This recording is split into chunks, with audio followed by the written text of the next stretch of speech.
जय हिंद साथियों, आप सभी का आपके अपने यूट्यूब चैनल नॉलेज टाइम पर स्वागत है। और अगर आप हमारे चैनल पर पहली बार आए हैं तो प्लीज़ वीडियो को लाइक और चैनल को ज़रूर सब्सक्राइब करिएगा। और आज हम आरपीएफ के जो हमारा 7वां सेट है वो करने वाले हैं। ये आरपीएफ के ये जो 23 सेट है ये सभी करवाएंगे। तो ये एसआई के जितने भी प्रश्न हैं 2018-19 में किरण की बुक से करवाने वाले। तो आइए शुरू करते हैं टीसीएस पर आधारित। तो ये है 6/1/2019 की प्रथम पाली का 7वां सेट। तो आइए शुरू करते हैं। तो पहले प्रश्न से। तो पहला प्रश्न है, किसने नारा दिया तुम मुझे खून दो मैं तुम्हें आज़ादी दूंगा? तो ये सुभाष चंद्र बोस ने नारा दिया था। किन्होंने? सुभाष चंद्र बोस ने। और अगला प्रश्न है, इनमें से आरबीआई के उपराज्यपाल कौन नहीं रहे हैं?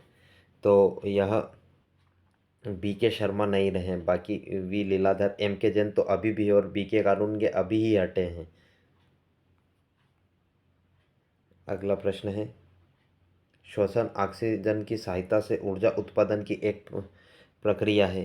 तो यह वायुजीवी एराबिक है। क्या है? वायुजीवी एराबिक। और अगला प्रश्न है, सुनील छेत्री किस स्पोर्ट्स से संबंधित है? सुनील छेत्री फुटबॉल से है और अभी इन्होंने हाल ही में कतर के खिलाफ आखिरी मैच खेलकर संन्यास लिया है फुटबॉल से। अगला प्रश्न है, निम्नलिखित में से कौन सी फसल घास नहीं है? तो घास बादाम नहीं है, बादाम। बाकी बांस, सबई और अल्फला ये सभी घास है। अगला प्रश्न है, 2018 यूएस ओपन में पुरुषों का एकल खिताब किसने जीता? तो यह नोवाक जोकोविच ने जीता है। किसने? नोवाक जोकोविच ने जीता है, उस समय जीता था। इस बार करंट में देख लेना ये प्रश्न। तो अगला प्रश्न, संयुक्त राष्ट्र द्वारा निम्नलिखित वर्षों में से किस वर्ष को वनों का अंतर्राष्ट्रीय वर्ष घोषित किया गया है? तो वनों का अंतर्राष्ट्रीय वर्ष 2011 को घोषित किया गया था, 2011 को। अब हम अगले प्रश्न की ओर चलते हैं।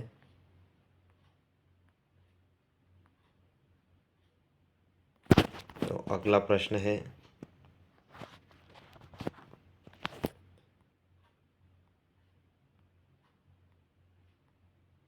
अगला प्रश्न है 8वां, पानी की बूंदों के रूप में नमी के स्रावित होने को कहा जाता है। तो यह वृष्टि कहा जाता है। क्या? वृष्टि कहा जाता है। और अगला प्रश्न है, भारत की योजना आयोग को किस संगठन द्वारा प्रतिस्थापित किया गया है? तो ये नीति आयोग के द्वारा प्रतिस्थापित किया गया है, नीति आयोग के द्वारा। और अगला प्रश्न है, मलेशिया की मुद्रा का क्या नाम है? तो मलेशिया की मुद्रा का नाम क्या है? रिंगीत है। क्या है? रिंगीत है, मलेशियाई रिंगीत है। और अगला प्रश्न है, राष्ट्रीय प्रबंधन संस्थान NIBM का स्थित है। तो यह पुणे में स्थित है। कहाँ पर है? पुणे में है। और अगला प्रश्न है, विद्युत में केसीएल का पूर्ण रूप क्या है? तो केसीएल का पूर्ण रूप किरचॉफ का धारा नियम है। क्या है? किरचॉफ का धारा नियम। और अगला प्रश्न है, कौन सा स्वतंत्रता सेनानी लोकप्रिय रूप से लोक नायक के रूप में जाना जाता है? तो लोक नायक के रूप में जयप्रकाश नारायण को जाना जाता है, JP नारायण। अगला प्रश्न है, क्या भारत के राष्ट्रपति ने अब तक वित्तीय आपातकाल घोषित किया है? तो इसका जवाब होगा कभी नहीं। तो वित्तीय आपातकाल आज तक भारत में नहीं लगा है। और अगला प्रश्न है, लाहौर सत्र कब आयोजित हुआ था? तो लाहौर सत्र 1929 में आयोजित हुआ था। कांग्रेस का ये अधिवेशन था, यहाँ पर रावी नदी के किनारे।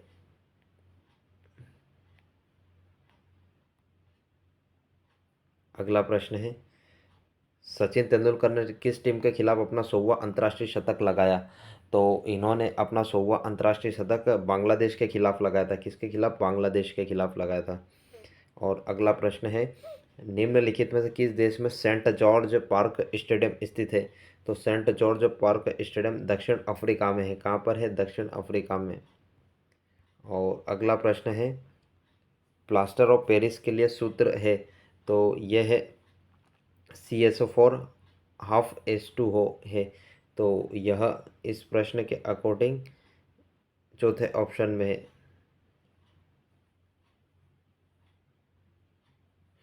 और अगला प्रश्न है, अमृतसर में सिंह सभा आंदोलन कब गठित हुआ था? तो यह 1873 में गठित हुआ था। और अगला प्रश्न है, उच्च तापक्रम पर पृथ्वी की सतह के नीचे स्थित गैस युक्त पिघली हुई चट्टान सामग्री को कहा जाता है? तो यह मैग्मा कहा जाता है। क्या कहा जाता है? मैग्मा कहा जाता है। और ये जब ज्वालामुखी फटता है तब निकलता है पृथ्वी में से, और ये तरल पदार्थ होता है। अगला प्रश्न है, संविधान की कौन सी अनुसूची राज्यों और केंद्र शासित प्रदेशों की सूची देता है? तो यह प्रथम अनुसूची है जिसमें केंद्रों और राज्यों की बात कही गई है। और अगला प्रश्न है, 1875 1900 के बीच हुआ मुंडा विद्रोह के नेता कौन थे? तो इसके नेता बिरसा मुंडा थे। कौन थे? बिरसा मुंडा थे।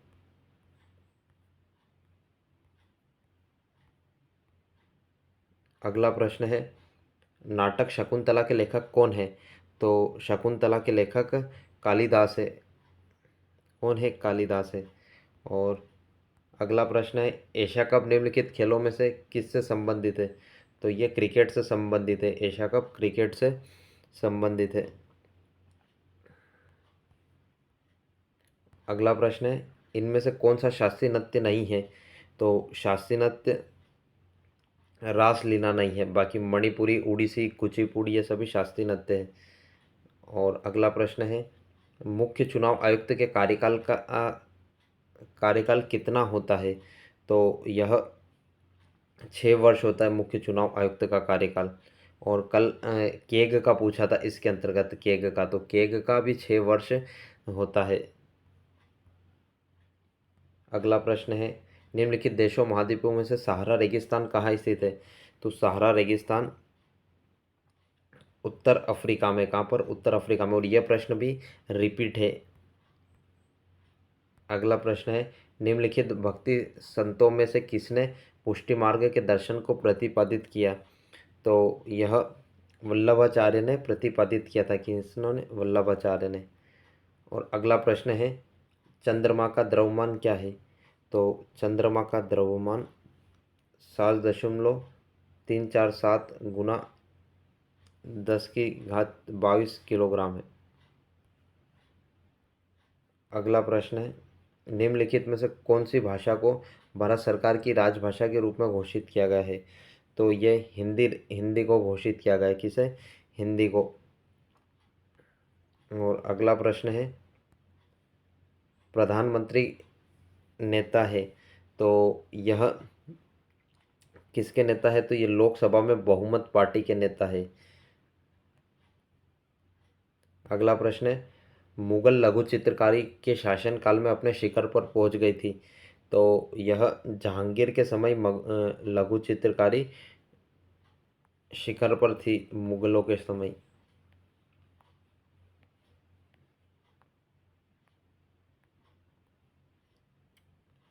अगला प्रश्न है, राज्यसभा का पहला अध्यक्ष था, तो वह डॉक्टर एस राधाकृष्णन, क्योंकि जो उपराष्ट्रपति होगा वही यहाँ का अध्यक्ष बनेंगे। और अगला प्रश्न है, भारत के राष्ट्रपति के कार्यालय का कार्यकाल है, तो यह 5 वर्ष ही है राष्ट्रपति का कार्यकाल। और अगला प्रश्न है, 2011 की जनगणना के अनुसार भारत के निम्नलिखित राज्यों में से कौन सा निम्न लिंगानुपात वाला राज्य है? तो यह निम्न लिंगानुपात वाला राज्य बिहार है। कौन सा है? बिहार है। और कल पूछा गया था यूटी का, तो वो दमन दीव था। मतलब प्रश्न रिपीट हो रहे हैं। और अगला प्रश्न है, निम्नलिखित में से कौन सा दुनिया में न्यूनतम घनी आबादी वाला स्थान है? तो यह सॉरी इस प्रश्न का जवाब हरियाणा है। हरियाणा, ना कि बिहार। बिहार गलत है, इसका जवाब है हरियाणा। और अगला प्रश्न है, निम्नलिखित में से कौन सा दुनिया में न्यूनतम घनी आबादी वाला स्थान है? तो यह ग्रीनलैंड है। क्या है? ग्रीनलैंड है, न्यूनतम घनी आबादी वाला। और अगला प्रश्न है, सर्दियों के मौसम में बोई जाने वाली फसलों को कहा जाता है? तो यह रबी की फसल है। किसकी फसल है? रबी की फसल है। और अगला प्रश्न है, उकाई बांध स्थित है? तो उकाई बांध गुजरात में स्थित है। कहाँ पर है? उकाई बांध गुजरात में है और यह ताप्ती नदी पर स्थित है। और अगला प्रश्न है, निम्नलिखित राज्यों में से किस राज्य के हार्नबिल उत्सव मनाया जाता है? हार्नबिल महोत्सव नागालैंड में मनाया जाता है। कहाँ पर? नागालैंड में। और अगला प्रश्न है, ESIC का विस्तार क्या है? तो इसका विस्तार एम्प्लॉइज स्टेट इंश्योरेंस कॉरपोरेशन है। और अगला प्रश्न है, लोकसभा का अध्यक्ष द्वारा चुना जाता है? तो यह लोकसभा का अध्यक्ष लोकसभा के सभी सदस्यों द्वारा चुना जाता है। अगला प्रश्न है, सुंदरबन राष्ट्रीय उद्यान स्थित है? तो सुंदरबन राष्ट्रीय उद्यान कहाँ पर है? तो ये पश्चिम बंगाल में। कहाँ पर है? पश्चिम बंगाल में है। लेकिन इसका जवाब नेक्स्ट पेज पर है।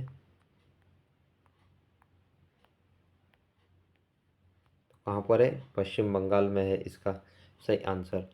और अगला प्रश्न है, निम्नलिखित में से कौन सा भारत का 29वां राज्य बना? तो 29वां राज्य भारत का तेलंगाना बना, लेकिन अभी वर्तमान में 28 राज्य और 8 केंद्र शासित प्रदेश हैं।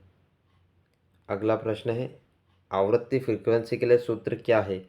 तो इसके लिए सूत्र है 1/, आवृत्त काल।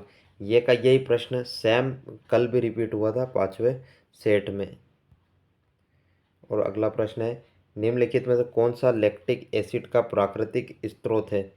तो लैक्टिक एसिड का प्राकृतिक स्रोत दूध है। क्या है? दूध है। दूध में लैक्टिक अम्ल होता है।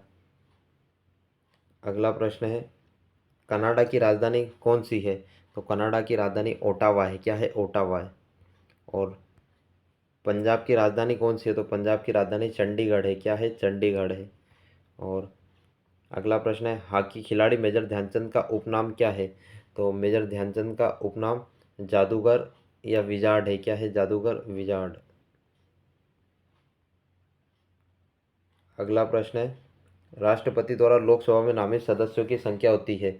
तो यह कितने? तो लोकसभा में 1 सदस्य और ये राज्यसभा में 12। और हीलियम की परमाणु संख्या क्या है? तो कल हाइड्रोजन की पूछी थी, तो हीलियम की परमाणु संख्या 2 है। क्या है? 2 है। और ये हाइड्रोजन की है। तो अगर आप हमारे चैनल पर पहली बार आए हैं तो प्लीज़ वीडियो को लाइक और चैनल को ज़रूर सब्सक्राइब करेगा। मिलते हैं अगली वीडियो में, तब तक के लिए जय हिंद, जय भारत।